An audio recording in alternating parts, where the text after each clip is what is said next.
Good morning, women of light. So lovely to be here on Wednesday morning. It's a little bit chilly down here in Shell Harbour. I can say that now instead of Sydney. And we're here with the beautiful Kelly-Anne. And Kellyanne, you're in Sydney, aren't you? We were just talking about the fact that I've moved. So we've sort of met each other a couple of times at a networking event. So we have, yes. Well, I'm in Greater Western Sydney, the area that's been locked down quite harshly for the last 3 months. Yeah. But I'm still smiling. So that's a good thing. It is a good thing. It's been a real trying time, hasn't it, for so many people? And yes, that's one of the things that we're talking about is how to navigate this, how to find the advantages or be able to move through this the most. But before we start, Kellyanne, tell me a little bit about what you do. So for over a decade now, I have been a life coach, supporting professional women with the juggle of their professional life and their home life. And out of that, what tends to happen is I get introduced to their partner and we go on a separate journey with their partner. And if they have a small business, I'm now organically being brought into their business. So because my focus is very much the individual, their family and their business, that's kind of the journey that people tend to go on with me. Now, obviously, I work with more people than that. However, that's my specialty, given that I'm a small business owner as well. I'm very well aware of the challenges that come with not taking care of self, feeling, the guilt of not spending time with family. And it's just me, so I don't actually have team outside of contractors. But I realise just how important it is for, business owners who do have a team to have somebody that they can lean on when there are, challenges within the team. It's usually conflict or frustrations, and they just don't know how to navigate it, so they bring me in. Yeah, and that's it's just so important, isn't it, to have a mentor, a coach, someone, as you said, someone to lean on. I myself only discovered that about 2 years ago, maybe a little bit longer, but it was really cemented in 2 years ago when I got my first business coach. And I just went, oh my gosh, like if you haven't got a coach, you can do it. It just takes longer, right? Like it's just like so good to have someone to mentor you through, and navigate the parts you don't know. Yeah, and look, I'll just to differentiate, I don't promote myself as a business coach at all. I'm probably more the people side of things, the mindset and the thinking part of it. So I've just connected with a great business coach, and it looks like we're going to start partnering together because he's more strategy, finances, the way forward. And I'm kind of complementing now with, if you're navigating a few struggles or challenges in the marriage, in the business, just with you feeling a bit lost and confused, then he's kind of integrating me in from that perspective. Oh, that's fantastic, because they're so needed, right? And so tell me a little bit about, as we both know, I've literally just moved out of lockdown, and it's not as severe here, but it still is, masks, and some places are click and collect, and but I was in that really strict area for such a long time, and I'm an introvert, so I don't mind being at home, but I even was starting to get a little bit antsy about the whole thing, like I was starting to do my head in. So what are your tips? Like how do you navigate this sort of experience when it's such a it's a global thing, right? Yeah, it is. So when we got told that we were going into lockdown for 2 weeks, I think I had a breakdown that day, because I thought to myself, there is no way this is just going to be 2 weeks. No way at all. So I was having a moment of trying to reconcile, okay, this is going to go long again. We're going back to homeschool. I found homeschooling last time quite difficult and challenging. I intentionally didn't finish my teaching degree because I realised after 2.5 years, I do not want to be a teacher. So when I was thrust into that, I was just constantly focused on, this is why I didn't want to be a teacher, and now I'm here, and 2 out of my 3 children really required me to be right there. Otherwise, my daughter, who was in kindy, or was she in first grade, she still couldn't even read. So she didn't even know, I couldn't just say, right, here's your work, you go here. And my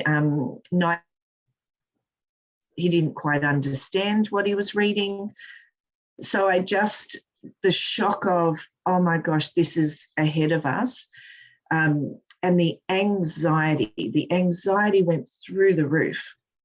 So I kind of feel like I dealt with it all back then, whilst in reflection, a lot of people were in denial. It's like, no, this will be over in 2 weeks. And no, it's not going to it's not going to be like last time. But I just had this strong sense it was. So I felt like going into it, I'd got my head around it. And so I had a different perspective. I had more of a resilience, right? We can do this. So my attitude going in was, I can do this. I've done it before. I can do it again. So straight away, my mind was different. So I feel like I handled it a whole lot better than I would have if I didn't have my mini breakdown, accepting this is the direction. So throughout that time, I too am an introvert. So it's kind of like, what I do love about it is I'm at home, I'm with my family, we're all together, like this is just lovely. But then, as everything, the challenges started to unfold and all different things were happening.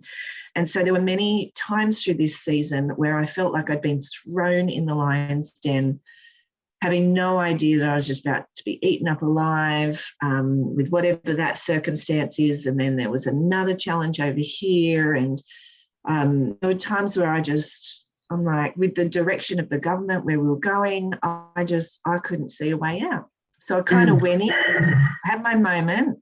I went in optimistic, but then the level of uncertainty was what really started to take me out, because how I'm wired is I like security, I like certainty, and so many things changed throughout that time frame that I was my head was spinning, and I had started to plummet down again. And what occurred to me, Elizabeth, was I'm equipped to handle these moments. I have the mindset, I have the tools, I have the strategies. So if I am finding this difficult, what is going on for other people out there? And then that just really got me thinking about those who are in unsafe homes for all different reasons. Families who are turning to alcohol and drugs and other forms of addiction to just cope. I don't drink, but I had a moment during that season where I'm like, I'm going to go out and buy myself a bottle of Baileys. Like, I know you can't really get drunk on that, but just that moment of, I think who doesn't drink, needs to go out and get something, again, concerned me as to the real well-being of many other people out there. Yeah, absolutely. And there's I know a couple of people myself that have been really struggling with the isolation and the level of having, everyone at home all the time, like actually having to face, each other, their personalities and absolutely all of that sort of stuff has been quite challenging for most people. Yeah. Definitely, definitely. And, you know, I've never been one to be envious of what anybody's doing, but what I was struggling with was here Western Sydney was locked down, you know, having curfews and having police helicopters, handing out over and over again. Yeah, yeah. Like people were just getting fines all over the place. And here I am watching people at Bondi on the beach. And I'm like, it started there. Yeah, that's right. How did it start there? And they're fine still living their life. And it trickled out to Western Sydney, and all of a sudden we're like, yeah, completely isolated. Yeah. And you know, that's where it can be really interesting, right, Kellyanne? And I know that you can go here is what we make things mean. This, you know, like, you know, we can get caught up in the whole whirlpool of the whole thing, right? Absolutely. And define ourselves as sucked into the vortex and sucked into, you know, and I love what you just said about I had this realization that I'm equipped to handle this. So if I'm having this, what's happening outside? So, you know, it's all a mind game, right? Oh, absolutely. Absolutely. And, you know, during that time, I did not watch the news once. I relied on the government app, and I went in and looked at that when I chose. Yeah. And, well you know, done, if anything really, really important popped up, my parents would give me a call and say, hey, did you know the latest is whatever?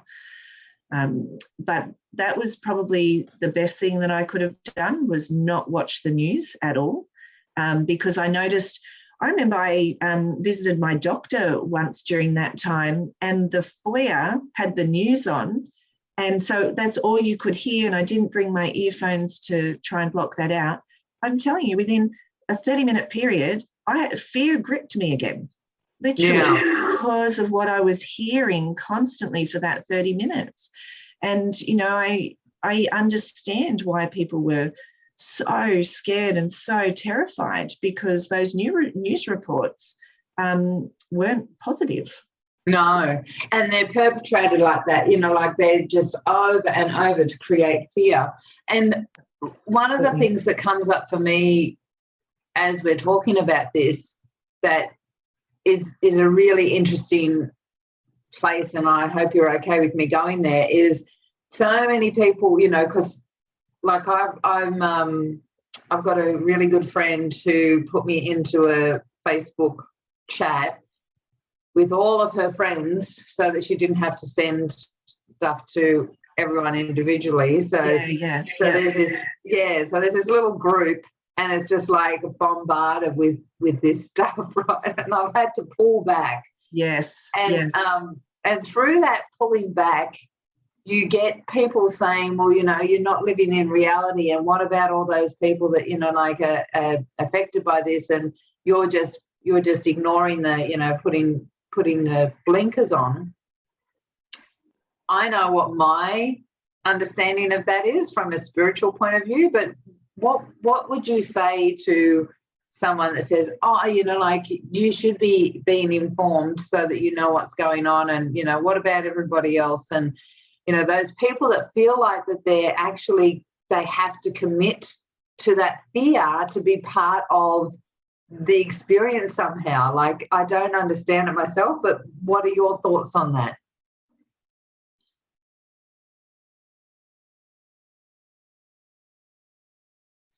I think I've just lost you. For me, because oh no, there you are. We just lost you for a moment. Yeah. Okay, I heard your question. It's been a real roller coaster for me, because I'm on a different page to most of my friends and most of my family, and so it was a difficult time. And now we're coming out of it, and you know, some of my concerns are now becoming more known and being considered in this whole pandemic. And during that time, I guess as a coach too, some of your viewers may be very familiar with Dr. Emoto's work around water experiments and rice experiments. So for me, I understand we are 70% water, or thereabouts, say different things. And this is what I teach, that words are powerful. They will bring life or death into a situation. And so the news was not bringing any kind of life. It was just bringing fear. And I know that if I allow that in, I know myself enough. Just straight away. Yeah.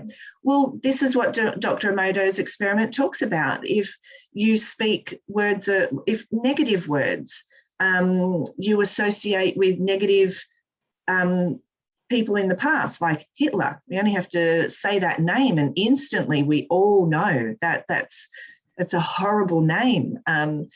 Listening to dark, heavy music, like it has an impact. Whereas we all know you can, I don't know, have the radio happening in the background or something, or I don't know if anyone listens to the radio anymore, do they? We all select our music. I'm not sure either. But basically you can hear some music that just connects you with a really happy time, and you can go from feeling a bit slumped over to, and you'll find yourself bopping around to the music and starting to sing, and then your mood shifts. It's like music is powerful. Our posture is powerful. I used to run a webinar called Physiology Creates Psychology. And so when our physiology is in a positive state, our psychology follows that. It's not the reverse. It's not like if I kind of slump in a depressed state and try and pretend I'm happy, it doesn't work. My brain's like, no, you're not happy. If I do the opposite, if I do get into a confident, happy state, then my brain says, no, that's not congruent. My body will always override that.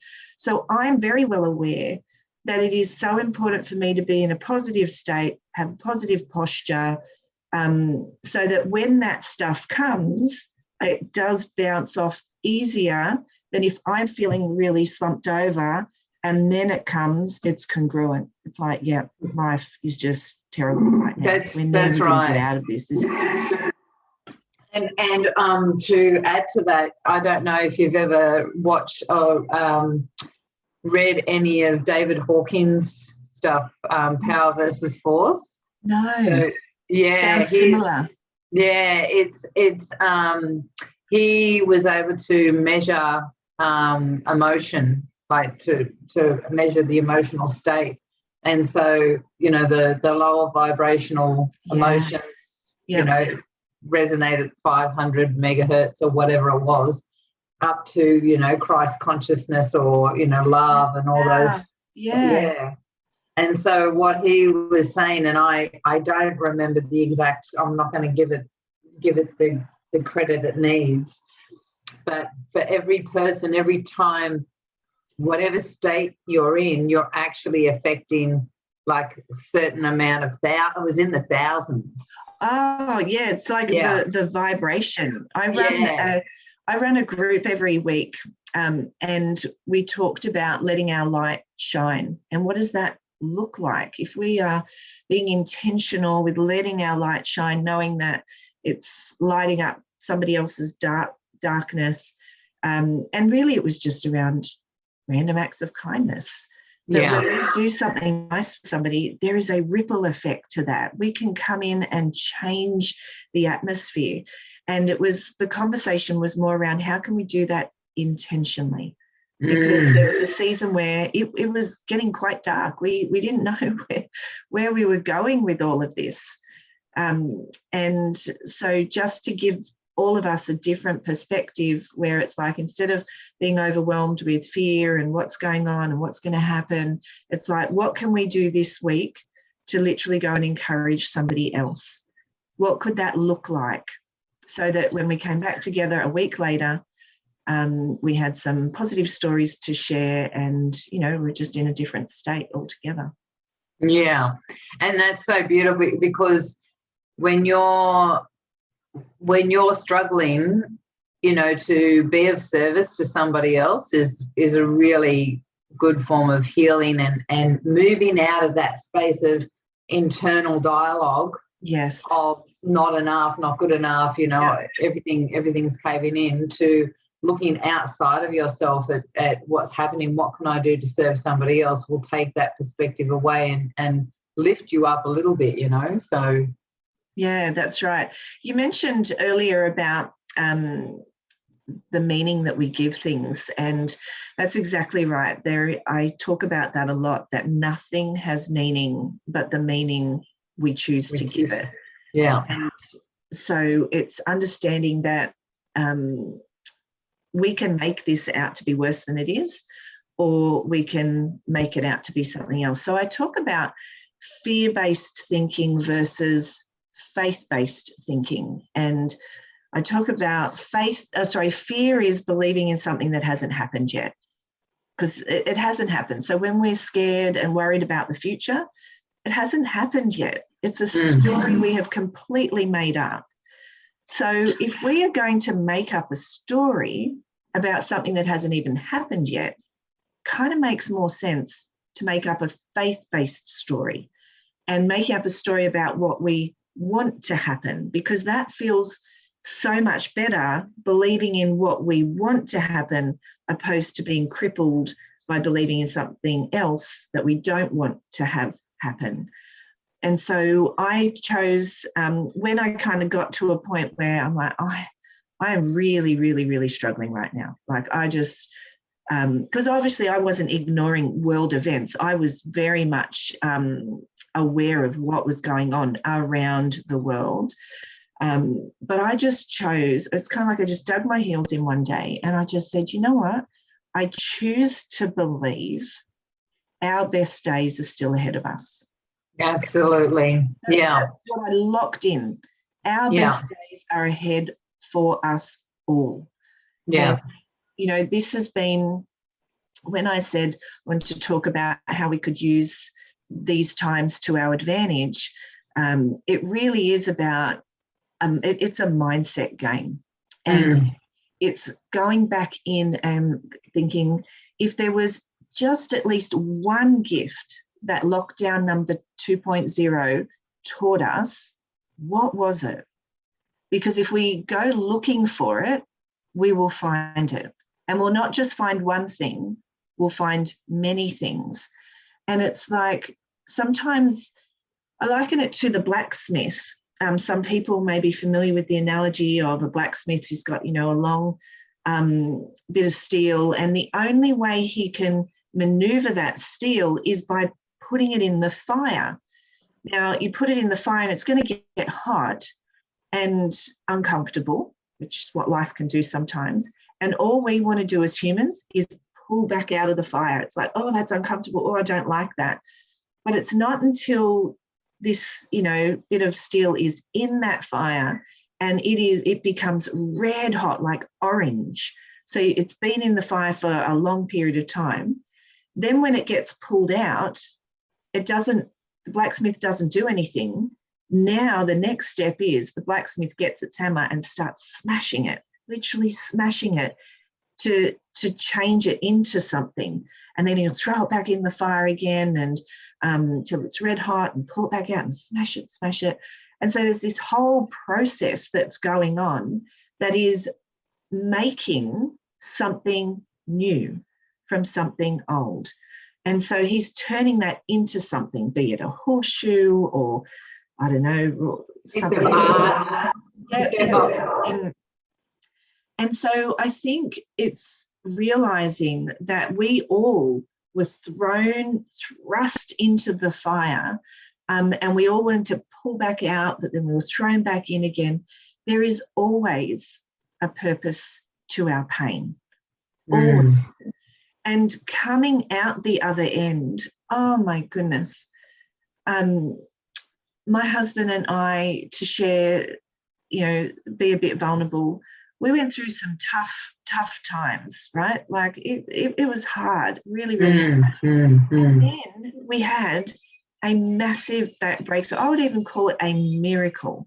Like I got to a point where I'm just like, I don't know that I can keep doing this. Like, I just don't know if I can. And literally overnight, there was, we had a moment where I wrote a letter writing down, and this is fresh information I'm sharing with the audience, but I'm just hoping, I'm being vulnerable, hoping that I'm connecting with somebody who can say, yeah, thank you. Just me. And I wrote a letter and I said things that I've never, ever said before, never dared to say, but I'm just like, I'm really struggling with this aspect of what's going on. And I just dared to give it to him, sobbing my eyes out. And he stepped up a level and took it and actually listened, because what our challenge was, I was attempting to communicate what was going on, and he was just not wanting to listen and taking it the wrong way. And I just got to a point where I'm like, well, I'm just going to write down everything that's going on for me. And I really didn't know. It was a risky situation. I didn't know how it was going to end. Okay, now, yeah. I was going to take it and what that was going to mean. But it literally was a miracle, because he sat there, instead of being defensive and angry about it, he sat there and he said, you know what, you got some points here. Yes, I agree with this. And, oh, well, this I'm not quite. And he's like, no, I want us to work through these things. I just there were lots of tears, just because I was so frustrated, But it really was an example of, we had to be thrust into the fire before we could move to this next stage in our marriage that's going to take us forward. And so I never wanted to go through that.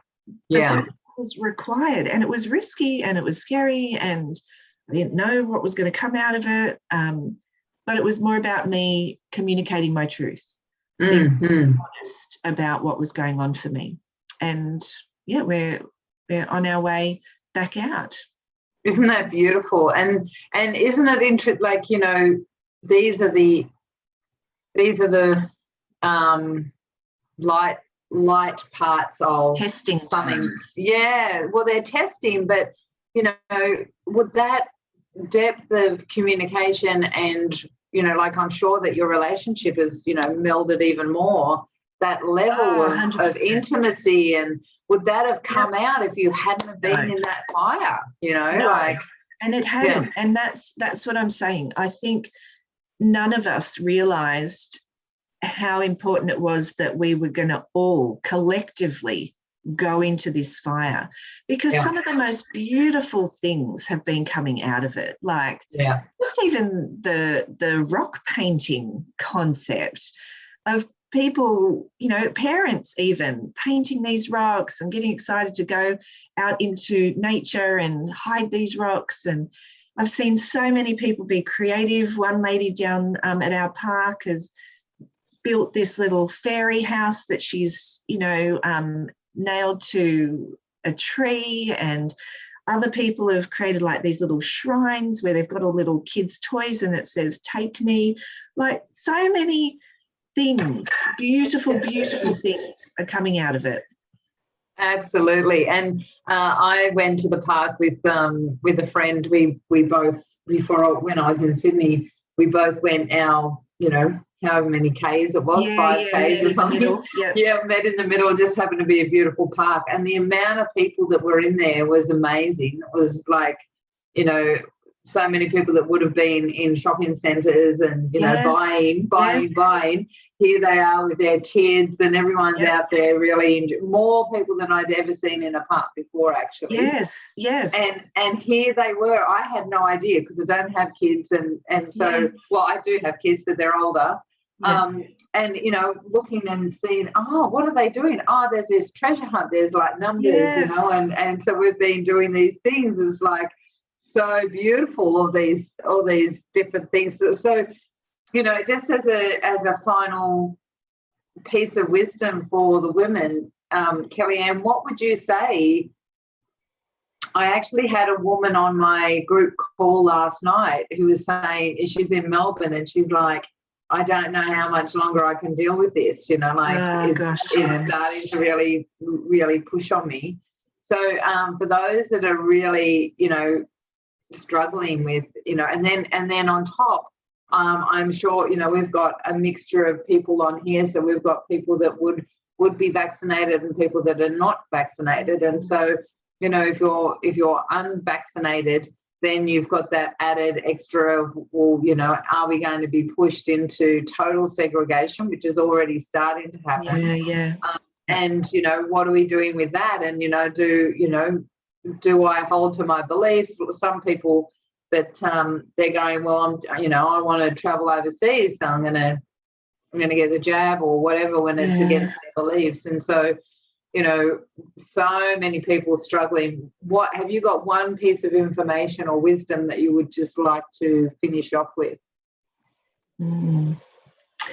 It's a big one, isn't it? That's a big one. It's like I threw a lot of stuff in this then. Yeah. Where do I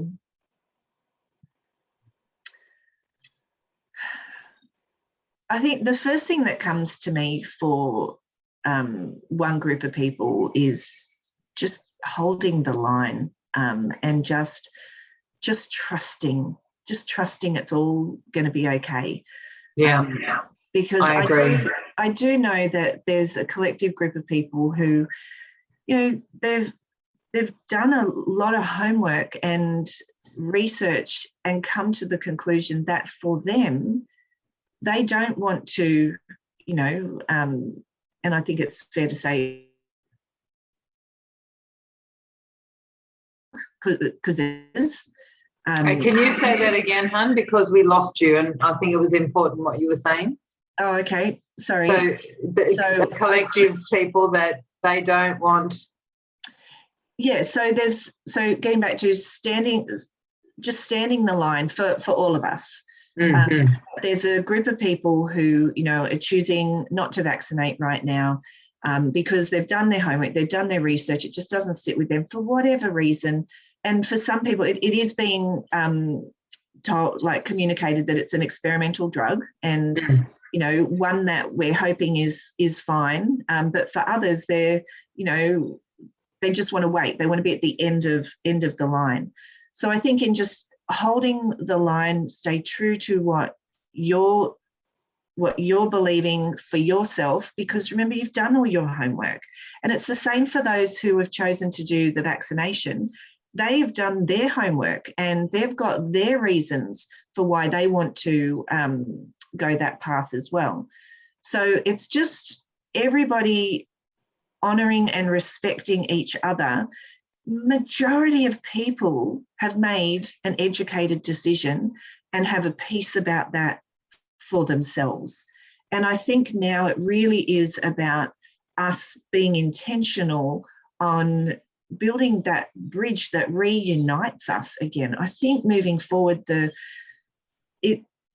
to be united again as a country is really, really key. And taking the time to think, what can I do? What part can I play to ensure this connection? And, you know, with the people who are down in Melbourne, I was only talking about that last night, just it's hard. Like, it's really, really, really hard.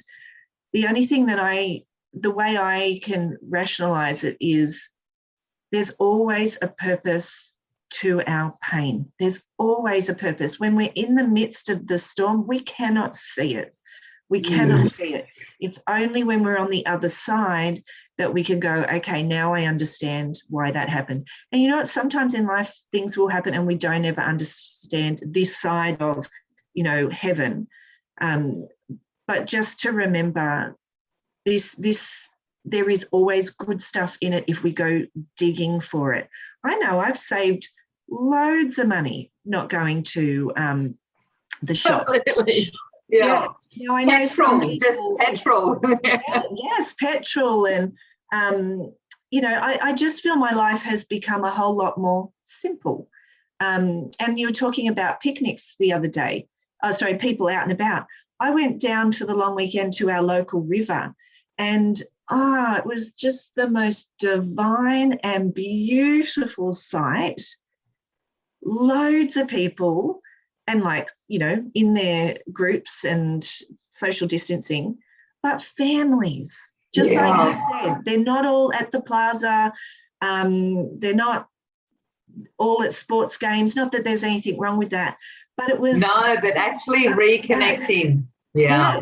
Yes. So that's where I'm at now, realizing that this new connection is powerful. I think many of us are going to appreciate seeing people face to face. We are not going to take relationships for granted anymore. It's a different way of thinking. So it is now a time of going back to our own value, revisiting our own values. What's important to us? What's truly important? What is it that we can't live without? And what is it that we very much can live without that we once thought we couldn't? Yeah, absolutely. And so, and one of the things that comes to mind for me as you were saying that was, this is a crucial time to look within at our own self-empowerment, make our own choices, our own awareness of what are we making something mean. Yeah. Assessing where we sit with that and not judging other people for coming up with a different place, not like this is a really crucial time in history because we saw what happened. You bringing up Hitler before, we saw what's happened in history where there's this segregation of us and them. Yep. And this is what we're being conditioned and programmed into, and it's really crucial for us to not do that. To really come together. With this technology, information technology that we're in. You can justify anything by getting evidence and research about it online. You can do it. Absolutely. And so just because you're this side of the fence and someone's on the other side, reach out and say hello. Don't justify that yours is different and better or it's dangerous for either on either side of the fence or whatever we're being conditioned to believe. So stay true to reach out to someone if you're feeling like you're struggling, even if it's on the phone or, reach out and get some support from somewhere. And I think reaching out to someone who's on the same page as you is really important. I do. So totally. They understand, they can encourage you, they can uplift you, so you can keep staying the course that you're choosing, because the argument is on both sides now. It's like some people who have chosen to get the vaccination are now worried, have they done the wrong thing? But then you've got others who haven't been vaccinated who are like, but should I still am I doing the wrong thing? Like, it's still an unfolding and that's the process. Confusion, right? That confusion is being perpetrated even more as well. Like, so it's just important to, stay centered, connecting with your intuition, your heart. Yes. Spend some quality time, self-nurturing. Yes. Reach out to someone, as you said, that's on the same page. So Kellyanne, if people wanted to get in contact with you, how can they get in contact? If they wanted to find out a little bit more about what you're doing, or maybe do you have a free chat to see if there's a fit, if they'd like to work with you?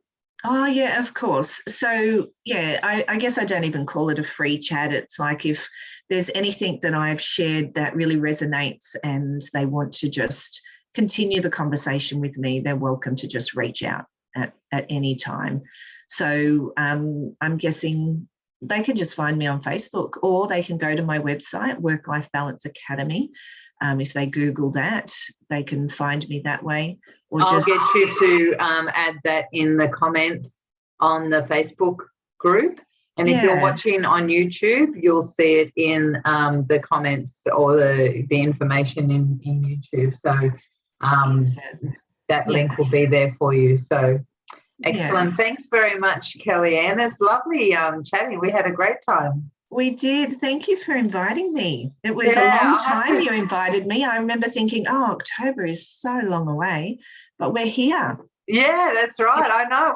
Well, when you came, I'm like, oh, is it already? Because it did seem like so long ago. But we'll have to have you on again because you and I chat really freely, and we'll have to have another conversation about something. I would love that. I would absolutely love that. Thank you. Sounds awesome. Take care. Love to everyone that's watching. Remember, #replay if you're watching, and if you would like to get in contact with Kellyanne, tag her in here if you want to ask a question, or Kellyanne's going to put her information in here so that you can click on that and find out a bit more about her. So take care, everyone. Enjoy the rest of your week, and we'll speak soon.